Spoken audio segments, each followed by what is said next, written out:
na kongamano ambalo ni muhimu sana kwetu sisi ambao tunatoka sehemu hii. Mimi nimefika hapa sio tu kwa sababu ya ofisi ambaye niko nayo kama naibu wa rais wa Jamhuri ya Kenya, lakini nimefika hapa zaidi kwa sababu mimi ni mwanachama wa Njuri Ncheke na mimi natoka katika sehemu hii. Kurie, Njuri ni kurie. Vai, Mororo, Mororo, Kiama. Niseme ya kwamba kwa sababu leo sio siku ya siasa, ndio umeona viongozi wetu ambao wamechaguliwa na kura ambao wako hapa hawajakuwa na muda wa kuongea, kwa sababu pia hao wamekuja leo, wale ambao ni members wa councils of elders zetu. Sio wote wamefika. Ni kweli si kweli? Wale wamefika ni wale ni members wa councils za wazee, mabaraza ya wazee. Niseme ya kwamba mimi nitaongea kwa kifupi kwa sababu leo haikuwa siku yangu. Leo ni siku ya wazee kuongea. Kwa nini wazee? Wazee kwa sababu wazee ndio wenye boma.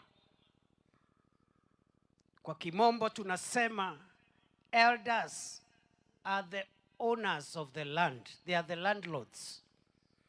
They are the fathers of the land. All other people, family members, exist, operate, and transact their business under the authority of the fathers of the land, the landlords, the custodians, and the heads of our families, our elders. Wazee ndio wenye boma. Kwa hivyo mzee akiongea ameongea kwa niaba yake na kwa niaba ya boma, kwa niaba ya mama, vijana na watoto. Na hii nchi ambayo tulipewa na Mungu, vile tumeelezewa miaka mingi iliyopita, Mungu alitumia mfumo wa wazee uwe ndio mfumo wa uongozi katika masuala ya jamii. Kwa hivyo hata mimi nikiwa naibu wa rais wa Jamhuri ya Kenya, nikiwa hapa siku ya leo, mimi niko hapa kwa shughuli ya wazee, nikiwa mmoja wenu na nikiwa chini ya mamlaka ya viongozi wa mabaraza ya wazee kutoka sehemu hiyo. Niseme nisiseme? Ni kweli si kweli? Njuri ni kurie. Njuri ni kurie. Kiama. Mororo. Vai. Jambo la tatu ni kwamba sisi ambao ni wananchi wa taifa la Kenya, ambao tumezaliwa katika sehemu hii ya Kenya, jamii ambazo zinaishi katika pande hii, ikiwa ni pande moja ya pande nyingi za taifa letu, kwa miaka mingi, karibu karne moja sasa, karibu miaka 100, tumekuwa tukifanya masuala yetu kama jamii moja.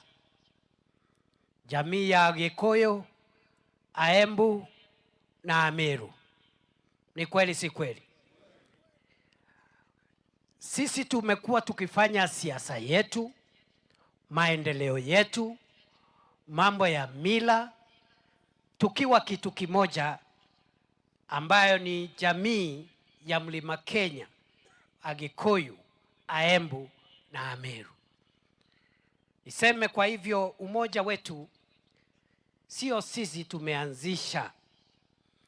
Umoja wetu wa kijamii umeanzishwa na mababu zetu. Wakati nchi yetu ilikuwa imetawaliwa na wabeberu, tulishikana pamoja vile wazee ambao wameongea wamesema, kama mawe tatu ya Mugikuyu, Muembu na Mumeru, tukaenda msituni tukapigania uhuru wa jamhuri yetu ya Kenya. Mzungu akapotea, Mwafrika akapata uhuru, na wakati wa Maumau tulikuwa jamii moja. Niguo kana tiguo? Ni kweli si kweli? Jori nekorie, jori nekorie, jori nekorie. Kiama, kiama, kiama. Muroro, muroro. Thai, thai. Niseme ya kwamba hakuna sehemu katika jamii ambazo zinaishi hapa ambapo hatukupoteza watu katika vita dhidi ya wakoloni.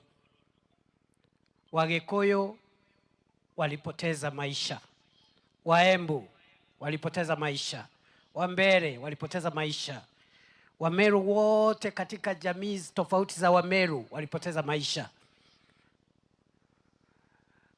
Na wakati tumepata uhuru, tukaendelea kuwa kitu kimoja.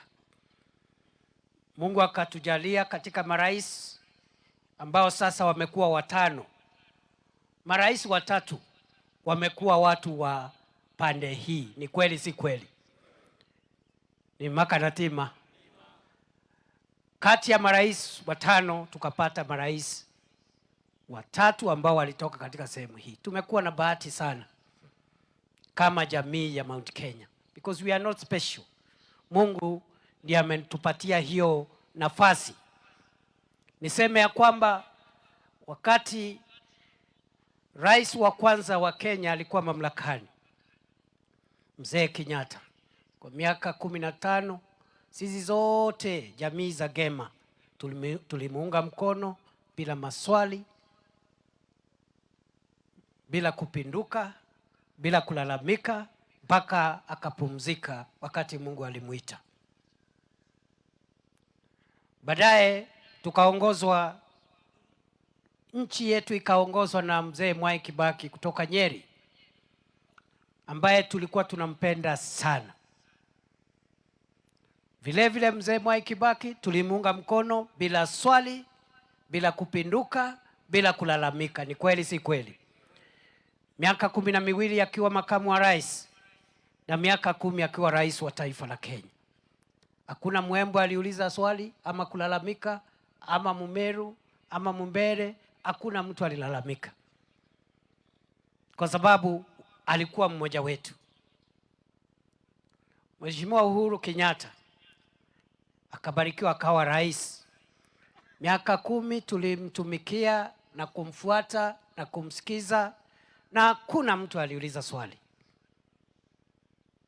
Vile vile katika uchaguzi wa 2022, mnajua ya kwamba sehemu hii tulipewa nafasi ya makamu wa rais ama naibu wa rais. Ndugu yangu Rigathi akapewa hiyo nafasi kwa miaka 2. Katika siku ambazo alikuwa ofisini, hakuna mmoja wetu alidhubutu kumtusi ama kumuita jina, kwa sababu alikuwa kiongozi wetu kutoka sehemu hii katika afisi kuu kama naibu rais wa nchi. Mimi mwenyewe siku hiyo nilikuwa waziri wa usalama wa taifa. Katika hiyo miaka 2, hakuna siku hata moja mimi nimemdharau, kudunisha ama kumtukana ndugu yangu Rigathi Gachagua siku ile alikuwa na nafasi ya kuwa naibu wa rais. Kutoka kwake kwa kiti alitolewa na viongozi kutoka Kenya nzima.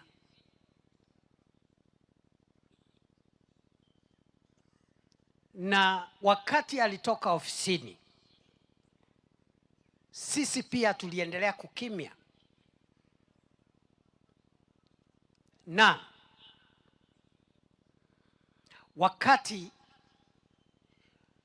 hiyo nafasi imepatikana katika ofisi ya naibu wa rais, rais alikuwa na nafasi kupeana hicho kiti katika sehemu yoyote ile katika Jamhuri ya Kenya, lakini alisema kwa sababu tulikuwa na ahadi na yeye, watu ya Mount Kenya, tumuunge mkono akiwa rais, atupatie naibu wa rais.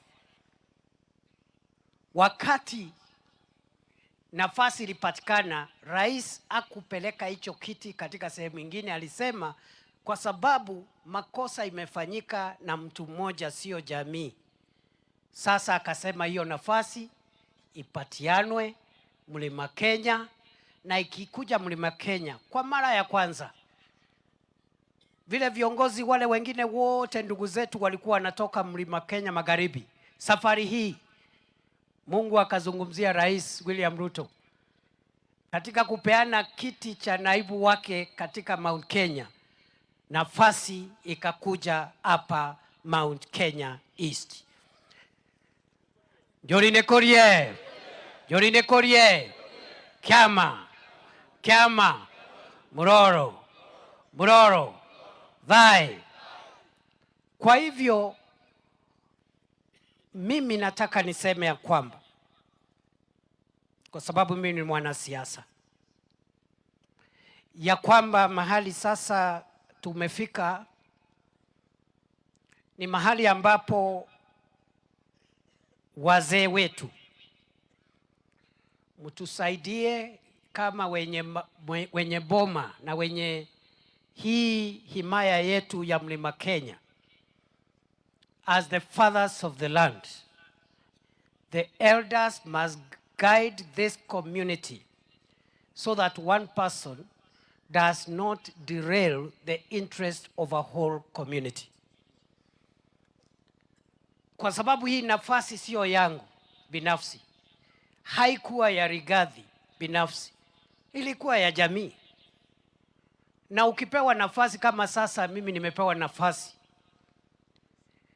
ni jukumu yangu kuchunga ile kazi isiharibike, kuitunza, kujua vile nitashirikiana na mkubwa wangu ambaye ni rais wa nchi, vile nitashirikiana na wadogo wangu wabunge na magovernors. Hiyo ni kazi yangu, kuchunga kazi. Ni kweli si kweli? Kwa hivyo mimi nataka niseme ya kwamba mimi nimesikiza vile mmesema na nakubaliana na nyinyi 100%. Jorine Korie, Jori Koria, Thai, Kiama, Muroro. Niseme ya kwamba ninakubaliana na nyinyi ya kwamba sisi ni jamii moja. Na mimi nataka kuomba wenzangu ambao wako kwa siasa, ndugu yangu mdogo Roko na hii grupu ingine yetu sisi jeshi yetu, na wasi kwa heshima tusilaumu wenzetu kutoka Mlima Kenya Magharibi. Hakuna kura imepigwa wakakataa kutupigia. Jorine Korie, Thai, Muroro, Kiama. Kwa hivyo ngojeni, naomba tutulize boli wanasiasa kidogo tu. Tupatie hao wazee nafasi waongee na wazee wenzao kutoka sehemu nyingine ya Mlima Kenya. Mimi nina imani ya kwamba hawa wazee wataunganisha jamii ya Mlima Kenya na sisi zote. Vile sehemu hii ya Mount Kenya East imepokea viongozi kutoka Mount Kenya West, safari hii hata Mount Kenya West itapokea uongozi kutoka Mount Kenya East. Jorine Korie, Thai, Muroro, Kiama. Kwa hivyo mimi nauliza ndugu zangu wanasiasa, tungojee tu tuwe na time kidogo. Haijafika hapo. Labda wakati tunafika mwisho wa mwaka tutakuwa tunaangalia hali ya anga vile inakaa. alafu sasa tutaamua, na tutaamua peke yetu. Wazee hawa ndio watatusaidia maamuzi ambayo tutafanya. Ni kweli si kweli? Njori nikorie, njori nikorie, muroro, muroro, vai, kiama. Bas, kwa hivyo ile tu nauliza ndugu yangu Rigathi. Unajua mimi watu wengi hawanielewi. Nasemanga watu wengi waliniona usiku, hawajaniona mchana. Hayo madharau uko nayo Rigathi, I promise you utapata aibu. Hauwezi. Kwanza kabisa wewe umesema ya kwamba nisikuite ndugu yako. And I want to tell you this, Mr. Rigathi. It is not upon you to tell me how I will call you. It is not your business. It is my business. Wewe sio utaamua vile nitakuita. Na sikuiti ndugu yangu kwa sababu nakupenda. Sikuiti ndugu yangu kwa sababu nakuogopa. Nakuita ndugu yangu kwa sababu wazee wa jamii zetu za Gikuyu, Meru na Embu na Nembure waliniambia ya kwamba jamii yetu ni moja. Kwa hivyo wewe ni ndugu yangu by blood, not by choice. Yes. Kwa hivyo ukisikia nakuita ndugu yangu, sio ati nakuogopa, sio ati nakupenda sana, kwa sababu uko na madharau mingi. Mimi najaribu kukupenda lakini uko na madharau mingi. You don't know what kind of a human being you are. Unadharau mkubwa wako, unadharau wale wengine, unadharau ndugu yako. Sasa wewe, how can be one man be the only right man in the whole world? Si lazima ukae vizuri na ndugu yako? Si lazima ukae vizuri na baba yako? Ama namna gani? Na hiyo kimbelembele ndio ilikuondoa ofisini. And I told you, na mimi sitaki kukua kama wewe.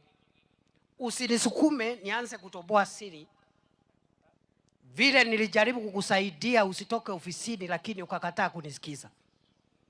Nimekuja kwako siku mingi nikiwa waziri wa usalama na nikakwambia kaa vizuri na rais, kuwa mwaminifu kwake, ndio kesho hata wewe ukue mdosi, ukue rais wa nchi. Ukanidharau, ukaniambia sijui vile nasema. Saa hii unapiga kelele ukiwa nje.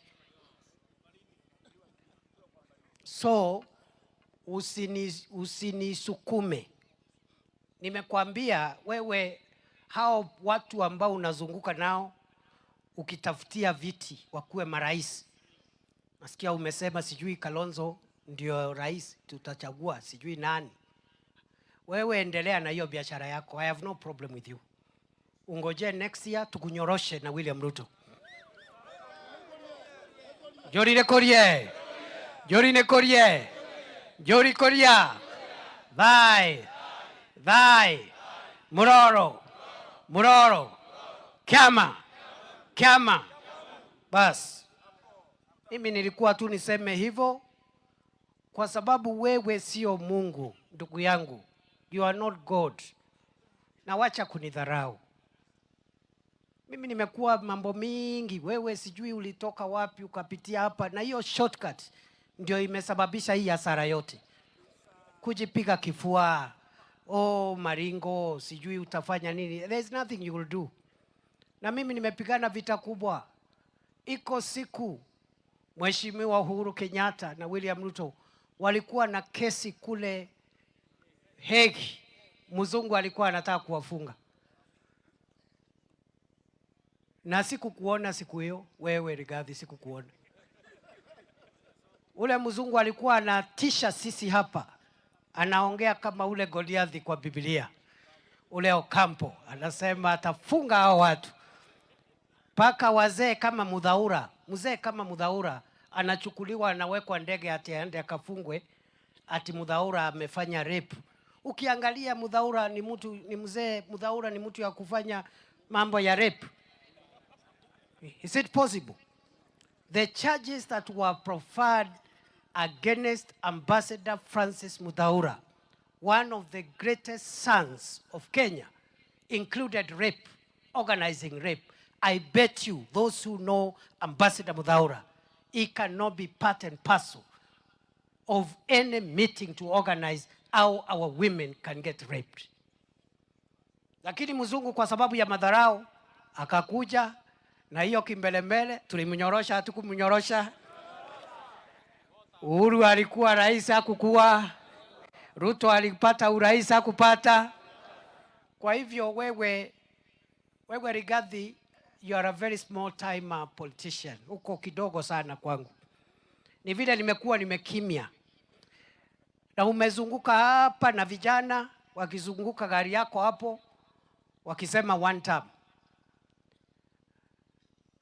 I dare you to continue with that nonsense. I will deal with you. My brother, I promise you I will deal with you. I cannot allow you to mislead our community. You had your time. You misuse your time. I will not misuse my time. Kwa sababu hata mimi niko hapa kwa muda. Kutakuwa na mwingine na wengine na wengine. Kibaki alipumzika, Kenyatta alipumzika, hata Uhuru ameenda retire. So kila mtu ako na nafasi yake na aitumie vizuri. Kwa hivyo siku ya leo wazee, mimi nawaomba kwa unyenyekevu tupunguze mambo ambayo yanaweza kuleta mgawanyiko katika jamii zetu za Wagikuyu, Wameru, Waembu, sisi zote. Na tunawauliza kwa heshima, nyinyi ndio wenye nchi. Unajua kuna wananchi na wenye nchi. Wazee ndio wenye nchi. They are the landlords. Wewe kijana, hata kama baba yako amekupatia title deed ya shamba yake, he is the original landlord. Wewe umeshikilia tu. Ndio ukiona baba yako akupatia ardhi anakuambia hii ardhi ni yako lakini usiuze. Uachie watoto wako pia. Ama namna gani? So wazee, nyinyi ndio mtaokoa hii jamii. Sio hao vijana wanasukuma hapa na kupiga kelele na kufanya mambo. For the first time mimi nimeona katika nchi yetu tabia ambazo hatukuwa nazo zimeanza kukuja. Mwenye kuleta ni huyu mtu ya miaka 2. Wacha niwaulize. Niseme nisiseme? Niseme nisiseme? Hii sio wakati wa kwanza kuwa na viongozi zaidi ya mmoja ambao wanatafuta kiti cha kuongoza taifa. 1992 nilipiga kura na tulikuwa na Kenneth Matiba kutoka Murang'a na tulikuwa na Mwai Kibaki kutoka Nyeri. Ni kweli si kweli? 2002 nilipiga kura, tulikuwa na Uhuru Kenyatta na Mwai Kibaki wakitafuta urais. Kweli si kweli? Wakati tumekuwa na hao watu, mwenye alishinda ndio alikuwa kiongozi wetu. Mwenye alishindwa akangojea. Mimi nakumbuka Mheshimiwa Uhuru Kenyatta, rais mstaafu, wakati ameshindwa na mzee Kibaki 2002, kuna watu walikuwa vijana wakamchochea, wakamwambia akuwe leader of opposition. Akaanza kupinga Kibaki hapo 2003, 2004. Wazee hawa Wanjuri Ncheke, Ngome, Nyangi Ndiereri, Kiama Embu ndio walitafuta Uhuru Kenyatta polepole, wakamwambia wewe nani? Wachana, Kibaki amepata urais, wachana na yeye. Kaa nyuma yake, siku yako inakuja. Wazee ndio waliokoa. Otherwise Uhuru Kenyatta angeendelea na hiyo biashara angepotea. Baadaye akakubali kusimama nyuma ya Kibaki, akawachana na opposition, na baadaye Mungu akamjalia akakuwa rais baada ya mzee Mwai Kibaki. Ni fire si fire? Ni fire si fire? Kwa hivyo hata wakati tumekuwa na zaidi ya mtu mmoja anatafuta kiti ya urais, Nataka mniambie wazee, kwa sababu wengi hapa ni wazee kuliko mimi. Hakuna siku hata moja umeona vijana wetu wamefunga barabara ama kuwasha moto kuchoma supermarket ambaye imeajiri watoto wa hiyo area. For the first time since Kenya was established, this is the first time we are having violence in Central Kenya. Siku hizi kukiwa na maneno, Embu haipitiki, Nanyuki haipitiki, supermarket ya Mwea inachomwa, supermarket ya Meru inachomwa, ya Nakuru inachomwa. This culture of violence must come to a stop. We cannot allow our young people to turn to violence for whatever reason.